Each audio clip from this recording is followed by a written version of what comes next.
وَلَقَدْ يَسَّرْنَا الْقُرْآنَ لِلذِّكْرِ فَهَلْ مِن مُّدَّكِرٍ الحمد لله رب العالمين والصلاة والسلام على أشرف الأنبياء والمرسلين أما بعد فأعوذ بالله من الشيطان الرجيم من همزه ونفخه ونفثه بسم الله الرحمن الرحيم رب اشرح لي صدري ويسر لي أمري واحلل عقدة من لساني يفقه قولي اللهم انفعنا بما علمتنا وعلمنا ما ينفعنا وزدنا علما فبشر عباد الذين يستمعون القول فيتبعون أحسن أولئك الذين هداهم الله وأولئك هم أولو الألباب. وَإِن يُكَذِّبُوكَ فَقَدْ كَذَّبَ الَّذِينَ مِن قَبْلِهِمْ جَاءَتْهُمْ رُسُلُهُم بِالْبَيِّنَاتِ وَبِالزُّبُرِ وَبِالْكِتَابِ الْمُنِيرِ ثُمَّ أَخَذْتُ الَّذِينَ كَفَرُوا فَكَيْفَ كَانَ نَكِيرِ أَلَمْ تَرَ أَنَّ اللَّهَ أَنزَلَ مِنَ السَّمَاءِ مَاءً فَأَخْرَجْنَا بِهِ ثَمَرَاتٍ مُخْتَلِفًا أَلْوَانُهَا وَمِنَ الْجِبَالِ جُدَدٌ بِيضٌ وَحُمْرٌ مُخْتَلِفٌ أَلْوَانُهَا وَغَرَابِيبُ سُودٌ وَمِنَ النَّاسِ وَالدَّوَابِّ وَالْأَنْعَامِ مُخْتَلِفٌ أَلْوَانُهُ كَذَلِكَ إِنَّمَا يَخْشَى اللَّهَ مِنْ عِبَادِهِ الْعُلَمَاءُ إِنَّ اللَّهَ عَزِيزٌ غَفُورٌ. أعوذ بالله من الشيطان الرجيم بسم الله الرحمن الرحيم وإن يكذبوك فقد كذب الذين من قبلهم جاءتهم رسلهم بالبينات وبالزبر وبالكتاب المنير.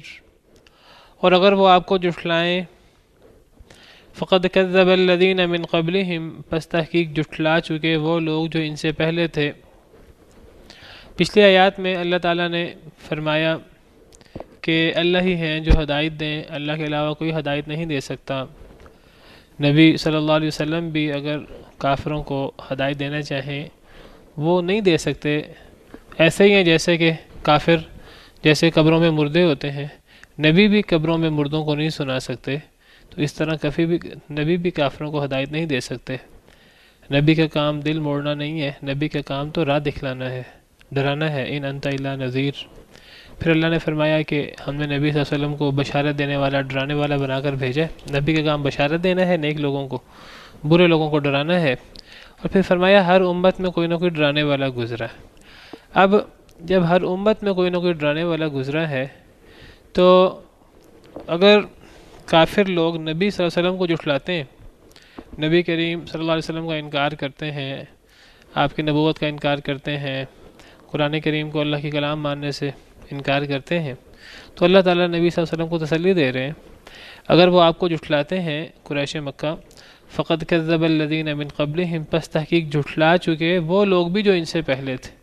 یہ پہلی دفعہ آپ کو نہیں جھٹلایا گیا، آپ سے پہلے ہر نبی کو جھٹلایا گیا.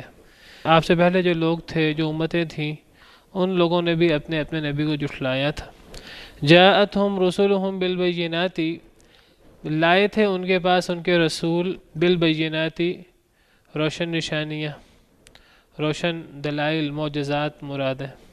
وبالزبور اور صحیفے، کتابیں، وحی.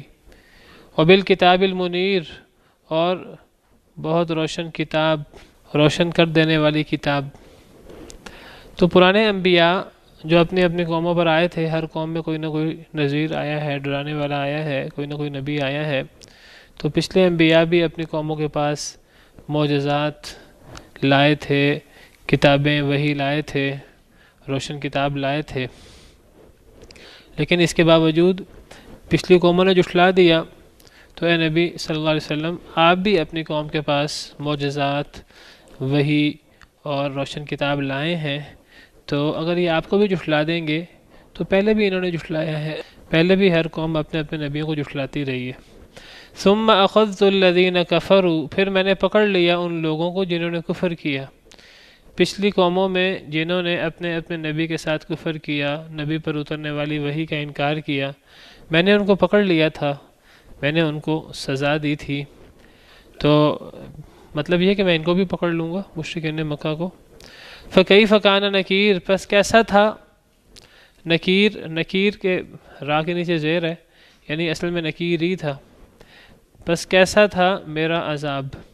نکیر کا مطلب عذاب، را کے نیچے زیر بتا رہی ہے کہ آگے یا بھی ہے، تو نکیر عذاب کو کہتے ہیں۔ اصل میں نکیر نکرہ سے ہے، نکرہ اجنبی چیز، نکرہ معرفہ جانی پہچانی چیز، اور نکرہ اجنبی چیز۔ انسان کے لیے جانی پہچانی چیز کیا ہے؟ انسان کس چیز کو پسند کرتا ہے؟ انسان نعمتوں کو، آسانیوں کو پسند کرتا ہے، تو نیکیاں، نعمتیں اور آسانیاں انسان کے لیے گویا کہ معروف ہے، اور جو عذاب ہے، انسان سزاؤں کو، عذاب کو ناپسند کرتا ہے، گویا کہ یہ چیزیں انسان کے لیے اجنبی ہیں اور انسان ان کو ناپسند نہیں کرتا، تو اس کو نکیر کہا۔ تو نکیر سے مراد، نکیر یہ نکرہ اور معرفہ سے ہے، معرفہ سے مراد جانی پہچانی چیز، گویا کہ اس معنی میں نعمتیں جو ہیں وہ جانی پہچانی چیز ہے، اور نکیر اجنبی چیز ہے، انسان ناپسند کرتا ہے، تو یہاں نکیر سے مراد عذاب ہوا۔ تو را کے نیچے زیر بتا رہی ہے کہ آگے یا بھی ہے۔ بس کیسا تھا میرا عذاب، یعنی پچھلی قوموں نے بھی اپنے اپنے نبی کو جھٹلایا، پچھلی قوموں پر پھر میں نے ان کو پکڑ لیا جنہوں نے جھٹلایا، پھر بتاؤ میرا عذاب کیسا تھا۔ تو بڑا ان آیات کے اندر اللہ تعالیٰ غور و فکر کی دعوت دے رہے ہیں، عبرت اللہ نے پچھلی قوموں کو بطور عبرت ذکر کی ہے، اور یہاں یہ بتانا مقصود ہے اگر تم یہ کام کرو گے تو پھر تمہیں بھی اللہ پکڑ لیں گے۔ تو بتاؤ میرا پچھلی قوموں پر عذاب کیسا تھا۔ کسی قوم کو اللہ نے، قوم لوط کی طرح اللہ تعالیٰ نے جو ہے وہ آسمانوں سے پتھر برسا کر اور بستیاں الٹا کر اور چیخ کے ذریعے، کسی قوم کو اللہ نے آسمان سے سائبان والا عذاب قوم شعیب پر، پھر کسی قوم پر زلزلہ، چیخ کا عذاب، زلزلے کا عذاب، تو قوم عاد پر اللہ تعالیٰ نے جو ہے وہ پتھروں والی ہوا بھیجی تیز و تند، 7 راتیں 8 دن۔ تو اللہ کے عذاب مختلف قرآن کریم میں موجود ہیں، تو انکار کرنے والوں پر اللہ تعالیٰ اس جیسے یہی عذاب یا اس ایسے عذاب بھیج سکتے ہیں، تو لوگوں کو ڈرنا چاہیے نبیوں کی دعوت کا انکار کرتے ہوئے، نبیوں کو جھٹلاتے ہوئے لوگوں کو ڈرنا چاہیے۔ الم تر ان اللہ انزل من السماء ماء، کیا نہیں آپ نے دیکھا اے اللہ کے نبی صلی اللہ علیہ وسلم، ان اللہ انزل من السماء ماء، کہ بے شک اللہ نے اتارا بلندی سے پانی۔ اللہ تعالیٰ قرآن کریم میں بار بار عقلی دلائل پیش کرتے ہیں، اللہ کی قدرت کے دلائل، کہ جو لوگ عقل استعمال کرتے ہیں، غور و فکر کرتے ہیں، وہ بھی اللہ کو، اپنے رب کو پہچان سکیں۔ تو اللہ نے قرآن کریم میں جگہ جگہ عقلی دلائل پیش کیے ہیں، جن کو اللہ کی قدرت کے دلائل، اللہ کی توحید کے دلائل کہا جا سکتا ہے۔ تو اے نبی کیا آپ نے نہیں دیکھا کہ بے شک اللہ نے نازل کیا من السماء، بلندی سے، ماء، پانی۔ سما کہتے ہیں بلند چیز کو، چھت کو بھی سما کہہ دیتے ہیں، بادل کو بھی سما کہہ دیتے ہیں، اور آسمان کو بھی سما کہہ دیتے ہیں۔ تو یہاں سما سے مراد بادل ہے۔ کیا نہیں آپ نے دیکھا کہ اللہ نے بادلوں سے اتارا پانی، فَأَخْرَجْنَا بِهِ، پس ہم نے نکالا، بِهِ، اس کے ذریعے، یعنی اس پانی کے ذریعے، ثمرات، پھل، مختلفاً الوانها، مختلف ہیں جن کے رنگ۔ اللہ تعالیٰ یہاں اپنی عظیم قدرت بیان کر رہے ہیں، جو آسمان سے بارش ہوتی ہے، جو اللہ تعالیٰ آسمان سے بارش اتارتے ہیں، پانی اتارتے ہیں۔ کیا نہیں آپ نے دیکھا کہ بے شک اللہ نے بلندی سے، آسمانوں سے، بادلوں سے پانی اتارا، فَأَخْرَجْنَا، پس ہم نے نکالا۔ پیچھے اللہ فرما رہے ہیں کہ کیا اے نبی کیا آپ نے نہیں دیکھا کہ اللہ نے اتارا، آگے انداز ہونا چاہیے کہ اللہ نے اتارا تو پھر اللہ نے نکالا اس سے پھل، لیکن اللہ نے یہ نہیں فرمایا کہ اللہ نے نکالے، اللہ فرما رہے ہیں پھر ہم نے نکالے۔ تو قرآن کریم میں یہ جو متکلم کا انداز آتا ہے ہم نے یہ کام کیا، تو یہ کس کے لیے استعمال ہوتا ہے؟ اللہ کے لیے۔ یہ نہیں ہے کہ قرآن کریم میں اللہ کا ذکر ہمیشہ تھرڈ پرسن کے طور پر ہوتا ہے۔ اللہ بھی اللہ ہے، خالق ہے، معبود ہے، اور پھر قرآن کریم میں اللہ تعالیٰ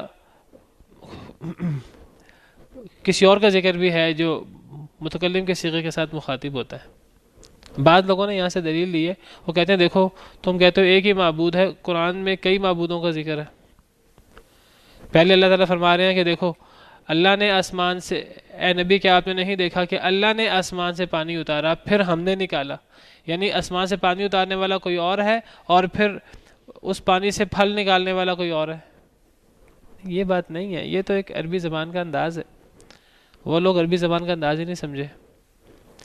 عربی زبان کا انداز ہے کہ پہلے اللہ تعالیٰ اپنا ذکر کر رہے ہیں تھرڈ پرسن کے طور پہ، غائب کے طور پہ، پھر اللہ تعالیٰ اپنا ذکر کر رہے ہیں فرسٹ پرسن، متکلم کے طور پہ۔ یہ ہوتا ہے انداز بدلنا، گفتگو کا انداز بدلنا۔ گفتگو کا انداز بدلنا، وعلیکم السلام، اس کے کئی فوائد ہوتے ہیں۔ یہاں گفتگو کا انداز بدل گیا، سمجھ آ رہی کیسے انداز بدلا ہے؟ جی پیچھے میں نے پکڑنے کا ذکر ہے نا، گویا کہ قرآن کریم میں اللہ تعالیٰ کبھی اپنا ذکر فرسٹ پرسن کے طور پہ کرتے ہیں، میں نے پکڑا یا ہم نے یہ کام کیا۔ اللہ تعالیٰ، اچھا یہاں سے بھی کچھ لوگ کہتے ہیں دیکھو قرآن میں اللہ نے اپنے لیے ہم کا صیغہ استعمال کیا ہے، ہم کا صیغہ جمع کے لیے ہوتا ہے، پتہ لگا اللہ اکیلے نہیں ہے۔ عجیب لوگ اعتراض کرتے ہیں۔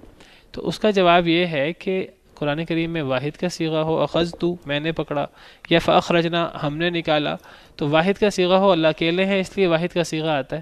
اور اگر جمع کا صیغہ ہو تو اگر اکیلا شخص بہت معزز ہو، بادشاہ ہو، بادشاہوں کا بادشاہ ہو، تو بادشاہوں کا بادشاہ تو اپنے لیے پھر وہ عظمت تعظیم کا صیغہ بول سکتا ہے، ہم نے یہ کام کی۔ دنیا کے بادشاہ اپنے لیے ہم بولتے ہیں، تو اللہ رب العالمین تو بادشاہوں کے بادشاہ ہیں، وہ تو ہر لحاظ سے لائق ہیں کہ اللہ اپنے لیے ہم کا صیغہ بولے۔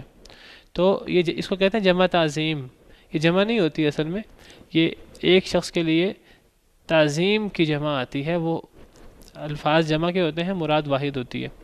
تو اچھا ایک تو جی دنیا میں لوگ کہتے ہیں تو اللہ تعالیٰ جو ہیں وہ تو بادشاہوں کے بادشاہ ہیں، اللہ اپنے لیے جمع کا صیغہ بولتے ہیں۔ اچھا یہاں ایک اور بات میں جو ذکر کر رہا ہوں وہ یہ کہ پہلے اللہ نے اپنا ذکر کیا ایک غائب کے طور پہ، اے نبی کیا آپ نے نہیں دیکھا کہ اللہ اتارتے ہیں۔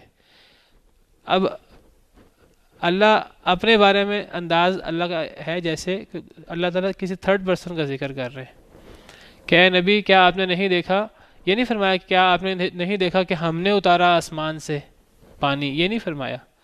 کیا آپ نے نہیں دیکھا کہ اللہ نے آسمان سے پانی اتارا، تو اللہ کا ذکر یہاں غائب کے طور پہ، تھرڈ پرسن کے طور پہ ہوا ہے۔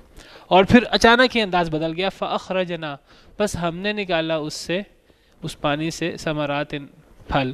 اب یہاں سے کچھ عیسائی اور دیگر لوگ جو ہیں وہ اعتراض کرتے ہیں کہ دیکھو اللہ کوئی اور ہے اور وہ اس پانی سے پھل نکالنے والا کوئی اور ہے، ورنہ دونوں کا ذکر ایک انداز سے ہوتا کہ ہم نے آسمان سے پانی اتارا اور ہم نے اس پانی سے پھل نکالے، لیکن اللہ فرماتے ہیں کہ اللہ نے آسمان سے پانی اتارا پھر ہم نے اس سے پھل نکالے، تو وہ کوئی اور ہے اللہ، اور اس پانی سے پھل نکالنے والا کوئی اور ہے۔ ہم کہتے ہیں نہیں، یہ آپ بات سمجھے نہیں، یہ عربی زبان کا اسلوب ہے، یہ عربی زبان کا فصاحت و بلاغت کا انداز ہے۔ یہ انداز کیوں بدل جاتا ہے؟ یہ قرآن کریم میں انداز بدل جاتا ہے۔ انداز بدلنے کا مطلب یہ نہیں کہ افراد اور شخصیات زیادہ ہیں ایک سے، وہ شخصیت ایک ہی ہے اللہ رب العالمین۔ انداز بدل جاتا ہے ہمیں، سننے والے کو، سامع کو، جو قرآن سن رہا ہے یا جو قرآن پڑھ رہا ہے، اسے اپنی طرف متوجہ کرنے کے لیے۔ اگر بات کرنے والا بات کرنے کا انداز بدل دے تو سننے والا اچانک متوجہ ہو جاتا ہے کہ انداز کیوں بدلا ہے، اور یہ انداز قرآن کریم میں جگہ جگہ موجود ہے۔ سورہ فاتحہ آپ دیکھیے، سورہ فاتحہ کی ابتدا ہوتی ہے اعوذ باللہ من الشیطان الرجیم بسم اللہ الرحمن الرحیم الحمدللہ رب العالمین۔ ہر قسم کی تعریف اللہ کے لیے ہے جو تمام جہانوں کا مالک ہے۔ یہاں اللہ کا ذکر ہو رہا ہے، دیکھیے ایک ہوتا ہے فرسٹ پرسن متکلم، ایک ہوتا ہے سیکنڈ پرسن حاضر مخاطب، اور ایک ہوتا ہے تھرڈ پرسن یعنی غائب۔ یہاں اللہ اپنی تعریف کر رہے ہیں، اللہ اپنی تعریف متکلم کے طور پہ کر رہے ہیں، حاضر کے طور پہ کر رہے ہیں کہ غائب کے طور پہ؟ الحمدللہ رب العالمین، غائب کے طور پہ یہاں ہو رہی ہے نا، گویا کہ انسان تعریف کر رہا ہے، تمام ہر قسم کی تعریف اللہ کے لیے ہے جو تمام جہانوں کا پروردگار ہے۔ تو یہاں اللہ کا ذکر تھرڈ پرسن کے طور پر ہو رہا ہے، ہر قسم کی تعریف اللہ کے لیے ہے۔ پھر اس کی صفت آئی رب العالمین، جو تمام جہانوں کا پالنے والا ہے۔ الرحمن الرحیم، مزید صفات آئیں، جو بہت رحم کرنے والا، بہت مہربان، بہت رحم کرنے والا ہے۔ یہ اسی تھرڈ پرسن جو اللہ کا ذکر ہوا اس کی صفات آ رہی ہیں۔ مالک یوم الدین، یہ بھی اس کی صفت ہے جو تھرڈ پرسن کی صفت ہو رہی ہے، جو کہ مالک ہے جزا اور سزا کے دن کا۔ پھر کیا ہے آگے؟ ایاک نعبد و ایاک نستعین، خاص آپ کی ہم عبادت کرتے ہیں، خاص آپ سے ہم ڈرتے ہیں۔ اب یہاں اللہ کا ذکر اب غائب کے انداز میں نہیں ہو رہا، اب کس انداز سے ہو رہا ہے؟ اب مخاطب کے انداز میں ہو رہا ہے، اب سیکنڈ پرسن کے طور پہ ذکر ہو گیا۔ اب یہاں کچھ لوگ اعتراض کرتے ہیں، وہ کہتے ہیں گویا کہ وہ اللہ رب العالمین جس کا ذکر ہے، اللہ رب العالمین الرحمن الرحیم مالک یوم الدین، اس کا ذکر تھرڈ پرسن کے طور پر ہو رہا ہے، وہ کوئی اور شخصیت ہے، اور ایاک نعبد یہ کوئی اور شخصیت ہے، گویا کہ ایک سے زیادہ معبود ہیں۔ وہ خود تین کے قائل ہیں، کہتے ہیں تین ہیں اور تین سے مراد ایک ہے اور ایک سے مراد تین ہے، عجیب فلسفہ بنایا ہوا ہے۔ تو جب ہم ان پہ اعتراض کرتے ہیں تو وہ اس قسم کے اعتراض قرآن پہ کرتے ہیں۔ ہم کہتے ہیں کہ آپ سمجھے ہی نہیں ہے، تو قرآن کریم کا اسلوب ہے۔ اللہ کا ذکر پہلے تھرڈ پرسن کے طور پہ ہوا، گویا کہ اللہ اپنی تعریف کر رہے ہیں، گویا کہ اللہ سکھا رہے ہیں انسان اللہ کی تعریف کیسے کرے، اللہ نے یہ بتایا۔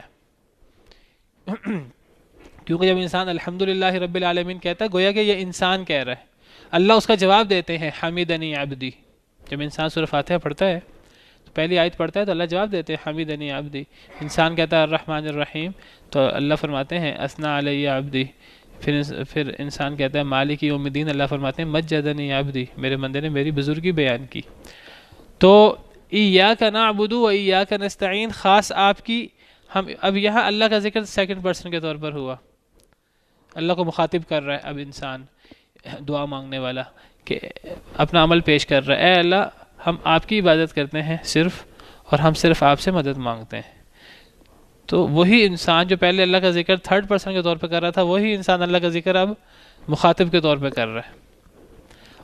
اللہ کی تعریف کی اور پھر اللہ کے سامنے اپنا عمل پیش کیا کہ ہمارے لیے سب کچھ آپ ہیں، پھر اللہ سے اصل مقصود مانگا اہدنا الصراط المستقیم۔ اللہ کو یہاں مخاطب بھی کیا جا رہا ہے، اے اللہ ہمیں ہدایت دے دیجئے سیدھے رستے کی۔ تو یہ انداز جو بدلنا ہے، یہ انداز بدلتا ہے سننے والے کو، سامع کو متوجہ کرنے کے لیے۔ بعض دفعہ انسان جب لمبی قرات کرتا ہے، قرآن کریم پڑھنے کا، لمبی قرات کرنے کا حکم ہے، بڑی فضیلت ہے۔ جب انسان بعض دفعہ قرآن کریم پڑھتا ہے، سنتا ہے، لمبی قرات کرتا ہے، بعض دفعہ انسان کی توجہ مبذول ہو جاتی ہے، تو یہ جو انداز بدلتا ہے تو توجہ واپس آ جاتی ہے۔ یہ ایک جاذبے، ایک انسان کو اپنی طرف کھینچنے والا انداز ہے کہ تھرڈ پرسن سے سیکنڈ پرسن انداز بدل گیا، سیکنڈ پرسن سے فرسٹ پرسن۔ ابھی جو آیت کریمہ ہم پڑھ رہے ہیں تو پہلے اللہ نے اپنا ذکر تھرڈ پرسن کے طور پہ کیا، پھر اچانک اللہ تعالیٰ نے انداز بدل کر اپنا ذکر فرسٹ پرسن کے طور پہ کیا، شخصیت پیچھے ایک ہی ہے۔ میں نے آپ کو اس اعتراض کا جواب دیا جو بعض لوگ اعتراض کرتے ہیں، اور بالکل یہ جاہلانہ اعتراض ہے۔ یہ اصل میں عربی زبان کے اسلوب کو نہ سمجھنے کی وجہ سے لوگ یہ اعتراض کرتے ہیں۔ یہ فصاحت و بلاغت ہے، تو یہ عربی زبان کا اسلوب ہے۔ تو سمجھ آ گئی میری بات جو میں کرنا چاہ رہا ہوں؟ یہ چیز قرآن کریم میں کئی جگہ پائی جاتی ہے۔ تو یہ ایک انداز بدلتا ہے، یہ بات کرنے کا اسلوب بدلتا ہے، شخصیت وہی رہتی ہے۔ تو وہی انداز ہے کہ کیا آپ نے نہیں دیکھا اے اللہ کے نبی صلی اللہ علیہ وسلم کہ بے شک اللہ نے نازل کیا، تھرڈ پرسن کے طور پر ذکر ہو رہا ہے اللہ کا، اللہ نے نازل کیا من السماء بلندی سے ماء پانی، فاخرجنا پس ہم نے نکالا، انداز بدل گیا ہے، شخصیت ایک ہی ہے پیچھے۔ اللہ فرما رہے ہیں ہم نے نکالا، پہلے اللہ کا ذکر تھرڈ پرسن کے طور پہ تھا، اب اللہ کا ذکر فرسٹ پرسن کے طور پر ہے۔ بس ہم نے نکالا بھی اس کے ذریعے، یعنی کس کے ذریعے؟ اس پانی کے ذریعے، ثمرات پھل مختلف الوانہ، جس کے رنگ بڑے مختلف ہیں۔ یہ بہت بڑی عقلی دلیل ہے، بہت بڑی عقلی دلیل ہے اللہ کے رب ہونے کی۔ کیا دلیل ہے اس کے اندر؟ کہ پانی ایک ہے، زمین ایک ہے، اور پھل کے رنگ آپ دیکھیں، کسی پھل کا رنگ کوئی، کسی پھل کا رنگ کوئی۔ آپ مالٹے دیکھ لیں، کنو دیکھ لیں، موسمی دیکھ لیں، وہ کس رنگ کے ہوتے ہیں. آپ آم کو دیکھ لیں، آم کا رنگ بالکل فرق ہے. وہ کیلا کا رنگ دیکھ لیں، بالکل فرق ہے. تربوز کا رنگ دیکھ لیں، باہر سے چھلکے کا رنگ دیکھیں، پھر اندر سے رنگ دیکھیں، اتنے خالص رنگ ہوتے ہیں اور اتنے زبردست رنگ ہوتے ہیں. انگوروں کا رنگ آپ الگ دیکھیں، جامن کا آپ رنگ دیکھیں، تو مختلف رنگ ہیں پھلوں کے. آپ اس میں متضاد، حالانکہ پانی ایک ہے. جس پانی سے یہ سب چیزیں اللہ تعالیٰ، جس پانی کے ذریعے اللہ یہ چیزیں بنا رہے ہیں، زمین جس سے یہ چیزیں نکل رہی ہیں وہ زمین بھی ایک ہے، پیچھے پانی بھی ایک ہے. اس پانی کو اتارنے والا اللہ تعالیٰ ہے. لیکن آپ دیکھیں کیسے رنگ برنگے، جی نہیں وہ ایک الگ چیز ہے. ایک ہی زمین کے اندر مثلا دیکھیں نا، اب لوگ گاؤں کے اندر بہت سے پھل اگا لیتے ہیں ایک ہی گاؤں کے اندر. اس گاؤں کی زمین جو ایک جیسی، ایک آدمی کی ایک جیسی زمین ہے، اس کے پاس 1 ایکڑ 2 ایکڑ زمین ہے، وہ 1 ایکڑ زمین میں ہی کئی پھل اگا دیتا ہے. اب وہ ایک جیسی زمین میں ہی پھلوں کا ذائقہ فرق ہو جاتا ہے. جو آپ بات کر رہے ہیں وہ ایک الگ بات ہے. یہاں اللہ تعالیٰ یہ بات نہیں کر رہے. یہاں اللہ تعالیٰ یہ بات کہہ رہے ہیں کہ پانی ایک ہے، پھلوں کا رنگ مختلف ہو گیا. چیز ایک ہے، رنگ مختلف کیسے ہو گئے؟ اس کے پیچھے اللہ رب العالمین کی ذات ہے. اگر ہم کہیں گے نا وہ زمین فرق ہونے سے رنگ فرق ہو گیا، وہ زمین اچھی ہوتی ہے پھل کا ذائقہ اچھا ہو جاتا ہے، زمین تھوڑی سی تھور والی ہوتی ہے تو پھل وہ ہے وہ بھی، لیکن وہ تھوڑا سا یہاں وہ بات نہیں ہو رہی. یہاں بات ہو رہی ہے کہ زمین ایک ہوتی ہے اور پانی ایک ہوتا ہے. پھل جو ہے قسم قسم کے مختلف رنگوں کے نکلتے ہیں، ایک ہی زمین سے مختلف قسم کے پھل نکلتے ہیں. باقی بات ٹھیک ہے کہ زرخیز زمین کا پھل مزے کا ہوتا ہے، وہ دوسری زمین کا پھل اتنا مزے کا نہیں ہوتا. لیکن اگر زمین زرخیز ہو، زرخیز زمین میں ہی مختلف بیج لگائیں، پھلوں کا ذائقہ، پھلوں کا رنگ مختلف ہو جاتا ہے. پانی ایک ہے، زمین ایک ہے. یہاں یہی مراد ہے کہ وہ زمین ایک ہی ہے، وہ ایک ہی زمین میں ساتھ ساتھ وہ. اب کیا ہوتا ہے کہ لوگ باغ اگاتے ہیں کھجوروں کا، تو سائڈوں پر اس کے انگور اگا دیتے ہیں. اب باغ تو ایک ہی ہے نا، جو سورہ کہف میں ذکر ہے. تو وَضْرِبْ لَهُمْ مَثَلَ الرَّجُلَيْنِ جَعَلْنَا لِأَحَدِهِمَا جَنَّتَيْنِ مِنْ أَعْنَابٍ وَحَفَفْنَاهُمَا بِنَخْلٍ، کہ ان کے سامنے 2 آدمیوں کا قصہ بیان کریں سورہ کہف میں، کہ اس میں ایک آدمی کے 2 باغ تھے انگوروں کے، اور ان کے جو سائڈوں پہ کھجوریں تھی. اب انگور اور کھجور کتنا مختلف پھل ہے، لیکن دونوں جو ہیں وہ ایک ہی زمین سے پیدا ہو رہے ہیں. پانی ایک ہے، زمین ایک ہے، باقی بیج فرق ہونے سے وہ پھل بھی فرق ہو جاتے ہیں. اور وہ پھل جو ہیں وہ ہم کہیں جی وہ تو بیج فرق ہوا، پھل فرق ہو گئے. وہ بیج بھی اللہ کا پیدا کرتا ہے، اور اس بیج سے پھل نکالنے والا بھی اللہ ہے، اس کو رنگ دینے والا بھی اللہ ہے، اس کو ذائقہ دینے والا بھی اللہ رب العالمین ہے. اللہ رب العالمین تو بیج کے بغیر بھی پیدا کر سکتے ہیں. اور اگر بیج سے اللہ تعالیٰ نے ایک سسٹم رکھا ہے تو بیج کس نے بنایا ہے؟ وہ بھی تو اللہ نے بنایا ہے.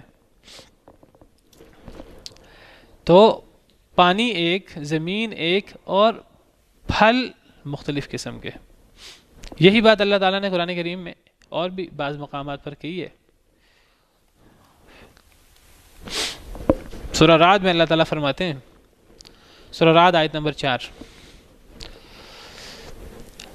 وَفِي الْأَرْضِ قِطَعٌ مُتَجَاوِرَاتٍ، زمین میں ٹکڑے ہیں آپ اس میں ملے ہوئے. متجاورات، یہ متجاور کا مطلب ہمسائے، ملے ہوئے. زمین کے مختلف قسم کے ٹکڑے ہوتے ہیں، زمین کے مختلف قسم کی زمینیں ہوتی ہیں. وَجَنَّاتٌ مِّنْ أَعْنَابٍ، باغات ہوتے ہیں انگوروں کے. وَزَرْعٌ، کھیتی ہوتی ہے. وَنَخِيلٌ، اور کھجور ہوتی ہے. صِنْوَانٌ، کئی شاخہ. وغیر صنوان، اور کوئی ایسی کھجور بھی ہوتی ہے جو کئی شاخہ نہیں ہوتی، جو ایک ہی شاخ ہوتی ہے. کئی کھجوروں کے درخت جو ہیں وہ ایک ہی تنے کے ساتھ اوپر اٹھ جاتے ہیں. کئی کھجور کے درخت جو ہیں وہ ایک تنا نہیں ہوتا، اس میں کئی تنے، کئی شاخیں نکل کر ہر شاخ پہ پھل لگتا ہے. کئی ایسے پھل ہوتے ہیں، ایسی کھجوریں ہوتی ہیں جس میں ایک ہی شاخ سے اوپر جا رہا ہوتا ہے. یسقى بماء واحد، اللہ فرماتے ہیں ان سب کھیتی ہے، یہ پھل ہیں، یا یہ انگوروں کے پھل ہیں، یا یہ کھجور ہے، پھر کھجور کئی شاخہ ہے کہ کھجور ایک شاخہ ہے، ان تمام کے پیچھے پانی ایک ہی ہے. یسقى بماء واحد، پانی ایک ہے. وَنُفَضِّلُ بَعْضَهَا عَلَى بَعْضٍ فِي الْأُكُلِ، پھر اللہ فرماتے ہیں ہم فضیلت دیتے ہیں بعض کو بعض پر ذائقے میں. صرف پھل مختلف نہیں ہوتے، پانی بھی ایک ہے، زمین بھی ایک ہے، پھل مختلف ہو گئے. اور صرف پھل مختلف نہیں ہوئے بلکہ ذائقہ بھی مختلف ہو گیا. کسی کا ذائقہ بہت مزیدار ہے، کسی کا ذائقہ تو مزیدار نہیں ہوتا. کوئی بہت میٹھا ہے اور کوئی بہت ترش ہوتا ہے، کوئی کڑوا ہوتا ہے۔ یہاں اللہ نے مختلف ذائقوں کی بات کی ہے، اور یہاں اللہ تعالیٰ نے مختلف رنگوں کی بات کی ہے، اور یہ جو مختلف چیزوں کے رنگ ہیں یہ اللہ کی بہت بڑی قدرت ہے۔ رنگوں کا فرق ہونا، یہ رنگ ایسے فرق نہیں ہو جاتے۔ اللہ تعالیٰ نے قرآن کریم میں ایک جگہ پر زبانوں کے اختلاف کا ذکر کیا، اور اللہ نے اس اختلاف کو زمین و آسمان کی تخلیق کے ساتھ ملایا ہے۔ وَمِنْ آيَاتِهِ خَلْقُ السَّمَاوَاتِ وَالْأَرْضِ وَاخْتِلَافُ أَلْسِنَتِكُمْ وَأَلْوَانِكُمْ، اللہ کی نشانیوں میں سے زمین و آسمان کی تخلیق اور تمہارے رنگوں کا فرق ہونا۔ اللہ نے رنگوں کا فرق اس کو جو ہے وہ زمین و آسمان کی تخلیق کے ساتھ ملایا ہے۔ تو اللہ تعالیٰ یہاں اس کائنات کے اندر جو اللہ نے مختلف رنگ رکھے ہیں اور مختلف چیزیں رکھی ہیں، چیز ایک ہی ہوتی ہے، اس میں مختلف رنگ ہوتے ہیں، مختلف ذائقے ہوتے ہیں، ہر چیز دوسرے سے مختلف ہوتی ہے، اور یہ اللہ کی بہت بڑی قدرت ہے۔ ہر چیز دوسرے جیسی بھی ہوتی ہے اور دوسرے سے مختلف بھی ہوتی ہے۔ اب دیکھیں انگور کا پھل ہے، اب انگور کا پھل جو بندہ بھی انگور کھائے گا، دو مختلف قسم کے انگور ہیں، جو بندہ بھی انگور کھائے گا وہ دیکھنے سے کھانے سے پہچان لے گا یہ انگور ہے، لیکن دونوں انگور جو ہیں وہ آپس میں مختلف ہوتے ہیں۔ پھر یہ ہے کہ جو مختلف قسم کے پھل ہیں ان پھلوں کے رنگ مختلف ہیں، پھر ایک ہی قسم کے پھلوں کے رنگ مختلف ہیں، انگور کے ہی رنگ مختلف ہوتے ہیں آپس میں، انگور کا ہی ذائقہ مختلف ہوتا ہے۔ آموں کے کتنی قسمیں ہیں پاکستان میں، اور ان قسموں کے رنگ بھی فرق ہیں، ان قسموں کے ذائقے بھی فرق ہیں، کسی کو چونسا کہتے ہیں، کسی کو سنڑی، اور کیا کیا نام ہے۔ تو یہ اختلاف جو ذائقے کا ہے اور جو رنگوں کا ہے یہ بہت بڑی قدرت ہے اللہ کی۔ پانی ایک ہے، زمین ایک ہے، اس اختلاف کون پیدا کرتا ہے؟ اللہ تعالیٰ۔ تو اللہ نے اسی کی طرف اشارہ کیا ہے کہ آسمان سے پانی اللہ برساتے ہیں، اور پھر اس پانی کے ذریعے اللہ تعالیٰ پھل نکالتے ہیں جس کا رنگ مختلف ہے۔ یہاں رنگوں کی بات ہو رہی ہے، یہاں اللہ تعالیٰ ان آیات کریمہ میں رنگ بات کر رہے ہیں۔ دیگر آیات میں اللہ نے رنگوں کے علاوہ دیگر اختلاف بھی ذکر کیے ہیں، جس طرح ابھی میں نے آپ کے سامنے سورہ رعد کی آیت پڑھی ہے، وہاں ذائقے کے اختلاف اللہ نے بیان کیا۔ وَنُفَضِّلُ بَعْضَهَا عَلَى بَعْضٍ فِي الْأُكُلِ، ہم بعض کو بعض پر فضیلت دیتے ہیں ذائقے میں، کسی کا ذائقہ زیادہ اچھا ہے، کسی کا اس سے کم، کوئی زیادہ مزے کا ہوتا ہے، کوئی کم، اس سے فرق ہوتا ہے۔ یہ بھی یہاں رنگوں کی بات ہو رہی ہے، اور یہ رنگوں کا اختلاف صرف پھلوں میں نہیں ہے۔ وَمِنَ الْجِبَالِ جُدَدٌ، اور پہاڑوں میں بھی مختلف قسم کے پہاڑ ہیں۔ جدتن کی جمع ہے جدد، اس سے مراد مختلف قسم کے، اور پہاڑوں میں بھی مختلف قسم کے پہاڑ ہیں۔ بیض، سفید، بیض ابیض کی جمع ہے بیض، ابیض واحد ہوتا ہے تو بیض جمع، اور حمر، یہ احمر کی جمع ہے حمر، احمر کہتے ہیں سرخ کو۔ مختلف الوانها، پہاڑوں کے رنگ بھی مختلف ہیں۔ وغرابیب سود، اور کئی تو کالے سیاہ، غرابیب یہ بھی سیاہ کو کہتے ہیں اور سود بھی سیاہ کو کہتے ہیں۔ وعلیکم السلام ورحمۃ اللہ وبرکاتہ۔ غرابیب غربیب کی جمع ہے، اس کا واحد غربیب ہوتا ہے، اور سود اسود کی جمع ہے۔ اسود ایک سیاہ کو کہتے ہیں، سود بہت زیادہ سیاہ، یہ جمع ہے۔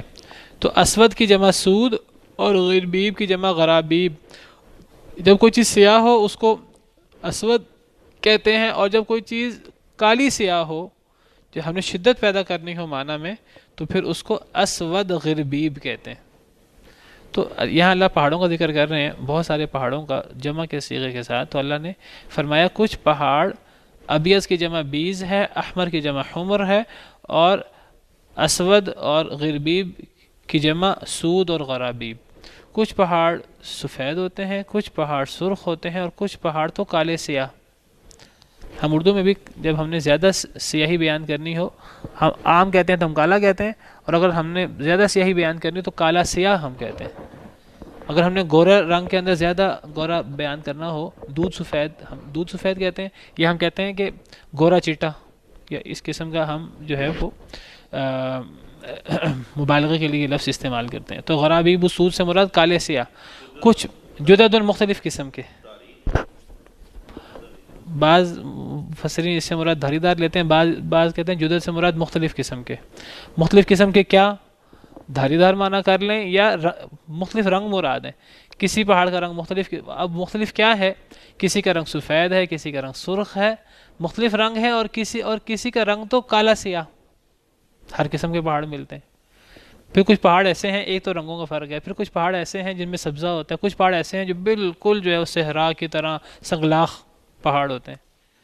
اب ہمارے پاکستان میں اگر سفر کریں پنجاب وغیرہ میں تو پہاڑ موٹر وے پہ ہمیں نظر آتی ہیں تو وہ سبزے والے پہاڑ ہوتے ہیں مری وغیرہ میں، لیکن اگر آپ سعودی عرب کے پہاڑ دیکھیں تو وہ بالکل ہی جو ہے وہ پہاڑوں کو دیکھ کر ہی انسان کو گرمی لگنا شروع ہو جاتی ہے، اتنے سنگلاخ قسم کے پہاڑ ہیں، ان میں جو ہے وہ سبزے کا کوئی دانہ بھی نہیں ہے۔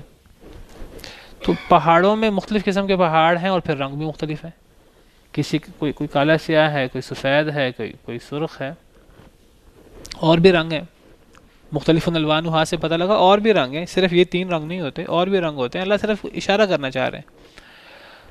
اور پھر یہ چیز صرف پھلوں اور پہاڑوں میں نہیں ہے، وَمِنَ النَّاسِ وَالدَّوَابِّ وَالْأَنْعَامِ مُخْتَلِفٌ أَلْوَانُهُ كَذَلِكَ، اور لوگوں میں سے بھی اور جانوروں میں سے بھی اور چوپایوں میں سے بھی اور جانوروں میں بھی مختلف الوانہ، مختلف ان کے رنگ ہوتے ہیں، كذلك اسی طرح جس طرح پیچھے پھلوں کی بات آئی اور جس طرح پیچھے پہاڑوں کی بات آئی، یہ صرف پھلوں اور پہاڑوں کی بات نہیں ہے، لوگوں کے رنگ بھی مختلف ہیں، انسان وہ بھی مختلف رنگوں کے ہوتے ہیں، کوئی انسان سیاہ ہوتا ہے، کوئی سفید ہوتا ہے، کوئی سرخ ہوتا ہے، کوئی گندمی ہوتا ہے۔ پھر گندمی رنگ کی کتنی قسمیں ہیں، رنگ سے انسان پہچان لیتے ہیں، کچھ لوگ جو ہیں وہ ان کا رنگ زیادہ ڈارک ہوتا ہے، کچھ لوگوں کا رنگ کھلتا گندمی ہوتا ہے، اور کچھ بالکل ہی سیاہ ہوتے ہیں، کچھ بہت زیادہ سفید ہوتے ہیں۔ پھر سفید رنگ کی کتنی قسمیں ہیں، ہم کہتے ہیں فلاں تو پھیکا شلجم ہے وہ بھی سفید رنگ، اور فلاں کا رنگ جو ہے بڑا خوبصورت سفید ہے، اس کے اندر سرخی ہے، اور تو یہ سب رنگ ہیں، اور یہ بہت بڑی قدرت ہے اللہ کی، رنگوں کا فرق ہونا۔ لوگوں میں بھی رنگ ہے، لوگوں میں فرق صرف رنگوں کا نہیں ہے، 1000 قسموں کے فرق ہے لوگوں میں، قد کا فرق ہے، صلاحیتوں کا فرق ہے، مال و دولت کا فرق ہے، ذات حسب نسب کا فرق ہے۔ اللہ تعالیٰ صرف ایک پہلو بیان کر رہے ہیں کہ ہر چیز میں اختلاف ہے جی، اور یہ اللہ کا پیدا کردہ ہے، اور یہ کنٹراسٹ یہ اللہ کا پیدا کردہ ہے، اور یہ اللہ کی بہت بڑی قدرت ہے۔ آپ پیچھے دیکھیں، انسان جو پیدا ہوتا ہے نطفہ سے، وہ نطفہ ایک ہی ہے، لیکن اب آگے جو ہے کس طرح کر کے جو ہے وہ انسان جو ہے وہ پیدا ہوتا ہے، اور کس طرح اس کے مختلف رنگ ہوتے ہیں۔ اور پھر والدواب بھی، اور چوپائے جانوروں کے بھی مختلف رنگ ہیں، کوئی جانور کس رنگ کا، کوئی جانور کس رنگ کا، مختلف جانور کے مختلف رنگ ہوتے ہیں، ایک ہی جانور کے کئی رنگ ہوتے ہیں۔ کتے ہی آپ دیکھیں کتنے رنگوں کے ہوتے ہیں، بعض کتے بالکل سفید ہوتے ہیں، اور بعض بالکل سیاہ ہوتے ہیں، اور بعض کس طرح اور بعض کس طرح۔ صرف اشارہ مقصود ہے، ورنہ ہزار رنگوں کے اعتبار سے ہزار قسمیں نکلتی ہیں ہر چیز کی، اس سے بھی زیادہ نکلتی ہیں۔ والانعام، اور جو یہ بہیمۃ الانعام ہے جن کو کھایا جاتا ہے، تو ان کے رنگ مختلف ہیں، بکروں کے رنگ آپ دیکھ لیں، اونٹوں کے اور گایوں کے، مختلف الوانہ کذالک، ان کے رنگ بھی اسی طرح مختلف ہیں۔ تو یہ رنگوں کا اختلاف، اور یہ آپ کو بتاؤں صرف رنگوں کا اختلاف نہیں ہے، بہت چیزوں کا اختلاف ہے۔ میں تو آپ سے کہوں کہ اللہ تعالیٰ یہاں انسانوں کا، جانوروں کا اور ذکر کر رہے ہیں، اور پھلوں کا اور پہاڑوں کا۔ آپ دیکھیے کہ انسان جو ہیں، میں نے بھی اشارہ بھی کیا ہے کہ سفید انسانوں کے رنگ مختلف ہیں، گندمی رنگ کے انسانوں کے رنگ مختلف ہیں، سیاہ رنگ کے انسانوں کے رنگ مختلف ہیں۔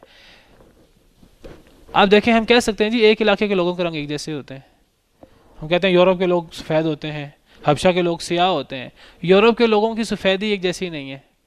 ہمارے علاقے کے عرب لوگ جو ہیں وہ گندمی رنگ کے ہوتے ہیں، عرب کے لوگوں کی گندمی رنگ ایک جیسا نہیں ہے، عرب کے لوگوں میں ہی مختلف رنگ ہیں۔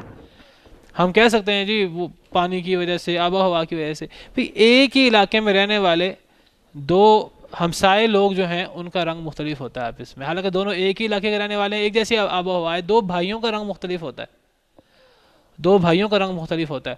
اور یہ تو رنگ تو بڑی واضح چیز ہے، آج تو آپ دیکھیے سائنس ترقی کر رہی ہے، ہر انسان کا جو ہے وہ یہ جو فنگر پرنٹ مختلف ہیں، اور فنگر پرنٹ مختلف نہیں ہے، ہر چیز مختلف ہے۔ آنکھوں کا جو ہے نا وہ کیمرے کے ذریعے آنکھوں کے جو نشانات ہیں وہ مختلف ہیں۔ اب تو لوگ ایئرپورٹوں پہ آنکھوں کا لیتے ہیں، وہ کیمرے سے تصویر لیتے ہیں، وہ ہر انسان کی آنکھیں مختلف ہیں، پھر ڈی این اے ہر انسان کا مختلف ہے۔ اور میں کہتا ہوں صرف یہ تو ابھی 2-3 چیزیں، سائنس نے بھی 3 ترقی کی ہے، کتنی چیزیں مختلف ہیں۔ 2 آئیڈینٹیکل ٹوین ہوتے ہیں، بہن بھائی جو بالکل ایک جیسے ہوتے ہیں وہ ہزار اعتبار سے آپس میں مختلف ہوتے ہیں. اب کہنے کو دیکھیے انسان میں 2 کان ہیں 2 آنکھیں ہیں, اب کوئی بندہ کسی کا حلیہ بیان کرنا چاہے فرق نہیں کر سکے گا, ایک علاقے کا لوگوں کا رنگ بھی ایک جیسا ہوتا ہے. 2 آئیڈینٹیکل ٹوین لوگوں کا رنگ بھی ایک جیسا نہیں ہوتا اگر گہرائی میں جائیں تو.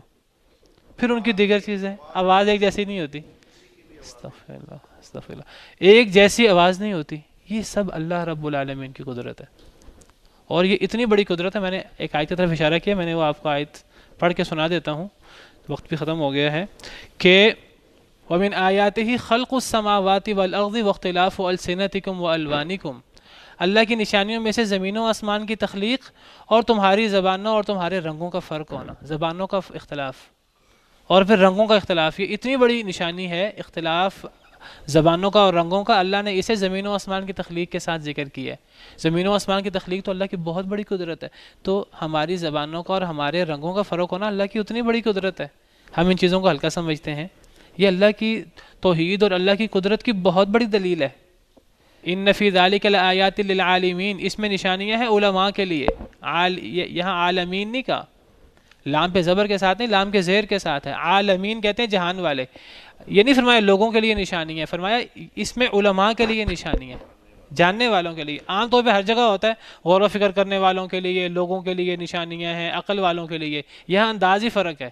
اس میں نشانیاں ہیں علماء کے لیے, جاننے والوں کے لیے. یہ اختلاف بہت بڑی قدرت ہے اللہ کی.